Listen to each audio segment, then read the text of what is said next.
Salam pemirsa. Kali ini kita akan membahas tentang Tiongkok mempertaruhkan mesin perang masa depan kepada drone. Segerombolan drone terbang melintasi langit malam di atas Pasifik, tersembunyi dalam kegelapan dan kurang dari 100 mil dari garis pantai California. Drone-drone itu bergerak dalam 4 dan 6 kelompok, mengintai kapal Angkatan Laut Amerika Serikat. Kemudian berputar-putar di atas haluan kapal, mengumpulkan data intelijen untuk dikirimkan ke master tak berwajah. Gerombolan drone itu menyamai kecepatan kapal Angkatan Laut, terbang tanpa hambatan dalam visibilitas rendah selama 4 jam pada suatu waktu. Awak kapal yang khawatir tidak tahu dari mana mereka berasal atau apa tujuan mereka. Insiden ini bukan plot film thriller mata-mata yang sedang naik daun, tetapi serangkaian peristiwa yang nyata terjadi pada Juli 2019. Kejadian mengerikan itu membangkitkan alarm di seluruh kalangan Angkatan Laut Amerika Serikat dan membentuk aparat investigasi yang terdiri dari unsur-unsur militer Amerika Serikat, terdiri Angkatan Laut Amerika Serikat, penjaga pantai, dan FBI. Anggota Kepala Staf Gabungan dan Komandan Armada Pasifik terus mendapati informasi terbaru tentang situasi tersebut. Jika drone tak dioperasikan oleh militer Amerika, insiden ini merupakan pelanggaran keamanan secara signifikan, demikian bunyi laporan investigasi. Namun demikian, sifat drone dari mana asalnya dan siapa yang menyebarkannya tetap menjadi misteri selama lebih dari 2 tahun. Laporan investigasi terbaru yang diterbitkan pada Juni oleh The Drive menjelaskan insiden tersebut. Setidaknya 8 pertemuan yang melibatkan beberapa Unmanned Aerial Vehicles, UAV, yang sebelumnya hanya disebut sebagai UFO di media. Laporan tersebut berdasarkan materi Angkatan Laut yang baru diperoleh melalui beberapa permintaan Undang-Undang Kebebasan Informasi, menunjukkan titik peluncuran drone dari kapal sipil yang beroperasi di sekitar pada saat itu. Kapal itu, MV Bastrite, dimiliki dan dioperasikan oleh Pacific Basin, berbendera Hong Kong. Angkatan Laut menilai bahwa kapal kargo komersial kemungkinan melakukan pengawasan terhadap kapal Angkatan Laut menggunakan drone, tulis laporan itu. Selama pelayaran operasional pertamanya, kapal tersebut mungkin dikaitkan dengan insiden yang sebelumnya tak diketahui pada Maret dan April 2019, termasuk operasi pengumpulan intelijen yang menargetkan USS Jumbo, kombatan permukaan paling canggih di Amerika. Pengawasan aktif aset Angkatan Laut Utama sedang dilakukan di daerah di mana mereka melatih dan menggunakan sistem mereka yang paling sensitif, seringkali dalam jarak dekat dengan pantai Amerika, tulis laporan itu. Perkembangan kekuatan drone Tiongkok. Masih terlalu dini mengatakan hubungan apa yang dimiliki MV Bastrite, Pacific Basin, dan Partai Komunis Tiongkok. Namun demikian, insiden itu menggarisbawahi peran sentral yang dimainkan drone dalam tahap perang modern berikutnya, dan bagaimana drone membentuk medan perang dan proses pengumpulan intelijen. Seperti yang terjadi, PKT bertaruh besar kepada perang drone. Rezim berinvestasi dalam jumlah besar selama lebih dari 1 dekade, mulai dari quadcopters komersial yang murah dan dapat dibuang hingga drone dengan daya tahan tinggi. Memang, PKT dan sayap militernya, Tentara Pembebasan Rakyat PLA, telah melakukan banyak proyek kendaraan udara tak berawak UAV sejak awal 2000-an. Namun demikian, kemunculan pertama dari drone siluman skala besar buatan Tiongkok tak lama setelah masa kepemimpinan PKT Xi Jinping. Kemungkinan dibangun dari data yang diperoleh dari penangkapan Iran atas pesawat tak berawak Amerika Serikat yang canggih pada tahun 2011, Shepard, Tiongkok hanyalah yang pertama dari banyak UAV canggih yang dibuat melalui bantuan teknologi asing yang dikumpulkan sebagai bagian dari program pencurian teknologi komprehensif rejim. Sejak itu, PKT telah mendanai lusinan jenis UAV menggunakan sejumlah besar perusahaan milik negara yang juga membangun teknologi luar angkasa dan rudal rejim.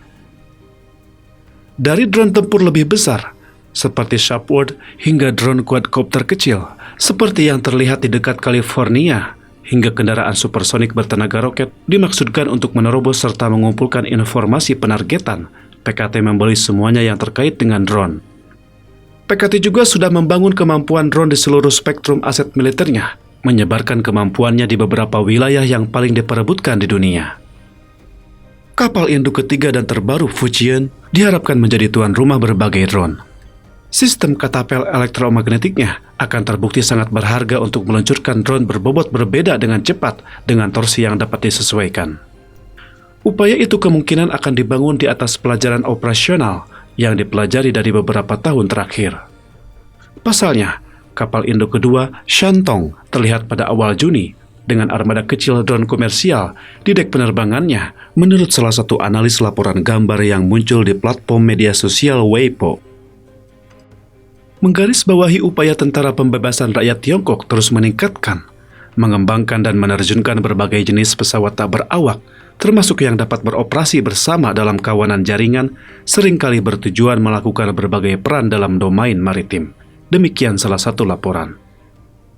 Jika tak cukup menggarisbawahi ambisi rezim agar mendominasi ruang angkasa strategis dengan pendekatan baru, drone burst untuk keterlibatan militer, sekarang ada kasus Chu Hai-yun. The Chu Hai-yun adalah kapal penelitian laut setinggi 290 kaki yang dirancang menyebarkan berbagai drone bawah air dan udara dengan berbagai misi.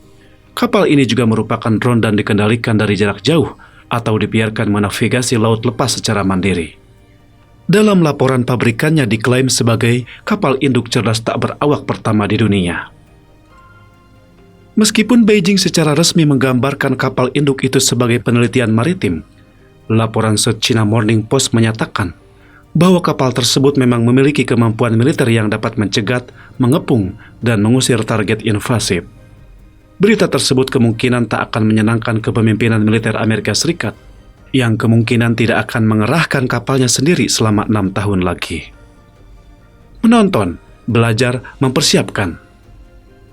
Seiring laju perkembangan drone militer Tiongkok yang semakin cepat, tingkat insiden internasional terkait drone juga meningkat.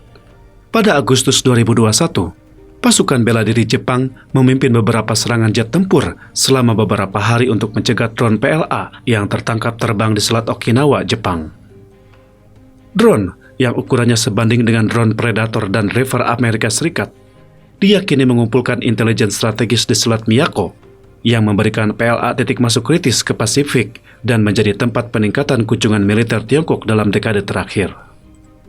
Insiden itu berfungsi sebagai pengingat tentang apa yang dilakukan oleh begitu banyak armada pesawat tak berawak Tiongkok, mengamankan intelijen strategis vital untuk koordinasi aksi militer. Poin inilah yang membawa kita kembali kepada masalah apa yang dilakukan beberapa kelompok drone yang diluncurkan dari kapal barang Hong Kong memata-matai kapal Angkatan Laut Amerika Serikat di dekat pantai California. Jika tindakan itu secara langsung atau tidak langsung terkait dengan aparat keamanan militer pemerintah Tiongkok, apa tujuan akhir dari pengumpulan intelijen? Apakah tindakan kecerdasan yang dapat ditindaklanjuti? Untuk pertanyaan itu, sebuah analis menemukan bahwa Adversary Drone 2019 dimaksudkan untuk merangsang sistem pertahanan udara Amerika yang paling mampu dan mengumpulkan data intelijen elektronik berkualitas tinggi pada mereka. Dengan mengumpulkan informasi intelijen elektronik secara komprehensif, penanggulangan dan taktik peperangan elektronik dapat dikembangkan untuk mengganggu atau mengalahkan mereka. Demikian bunyi laporan itu. Kekuatan juga dapat diperkirakan secara akurat, di-cloning, dan taktik dapat direkam dan dieksploitasi.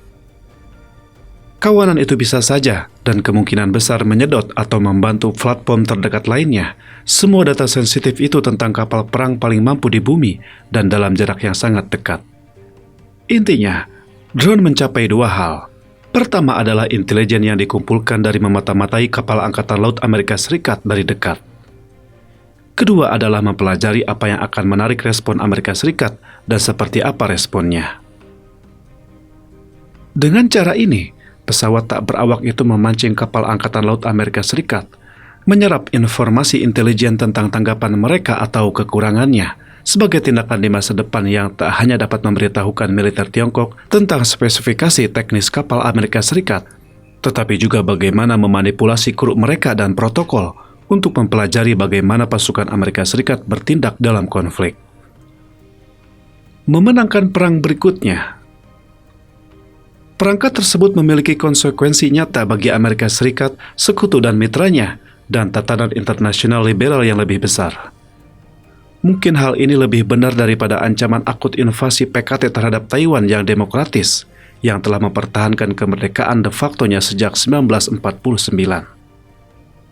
Terlepas dari kemerdekaan itu, dan terlepas dari kenyataan bahwa PKT tidak pernah memerintah pulau itu, rejim telah menjadikan penyatuan Taiwan secara paksa dengan daratan sebagai titik sentral dari fokusnya saat ini. Tampaknya, drone memainkan peran sentral dalam upayanya. Pada akhir 2021, PLA meluncurkan kapal induk mini yang dirancang untuk menyebarkan dan memulihkan kawanan drone. Wahana itu dirancang bekerja bersama kombatan permukaan yang mengganggu operasi militer di domain maritim dengan mengurumuni target musuh atau membuat mereka kurang efektif melalui gangguan. Satu pemeriksaan kemampuan drone Tiongkok oleh The Drive menemukan bahwa kawanan drone dari berbagai jenis hanya semakin mungkin menjadi komponen konflik masa depan yang mungkin melibatkan Tiongkok, apakah dioperasikan oleh pasukan Tiongkok atau pihak lain. Teknologi drone semacam itu akan menawarkan keuntungan menentukan dalam skenario seputar pertahanan Taiwan melawan invasi Tiongkok, demikian menurut laporan itu. Tak mengherankan rezim akan memfokuskan begitu banyak pemikiran strategis pada berbagai jenis drone militer. Memang, menurut hasil wargame yang dilakukan oleh Angkatan Udara Amerika Serikat, Tiongkok kemungkinan akan mengerahkan ratusan bahkan ribuan drone dalam kawanan otonom selama invasi ke Taiwan. Dirancang berkolaborasi dengan drone lain dalam jaringan, kawanan tersebut menawarkan ketahanan dan kemampuan ofensif yang tak tertandingi oleh banyak senjata konvensional Tiongkok. Terutama ketika menyangkut ambisi strategis Tiongkok mengusir Amerika Serikat dari Indo-Pasifik dan menjauh dari membela Taiwan. Namun, semuanya bukan tanpa harapan bagi Taiwan dan Amerika Serikat. Memang setelah bertahun-tahun wargame menunjukkan kekalahan besar Amerika Serikat atas pertahanan hipotetis Taiwan, Amerika Serikat mencetak kemenangan yang pasti, meskipun menyedihkan dalam game terbarunya pada tahun 2021. Apa yang akan menjadi kunci kemenangan dalam memukul mundur invasi PKT ke Taiwan? Drone Swarm sendiri.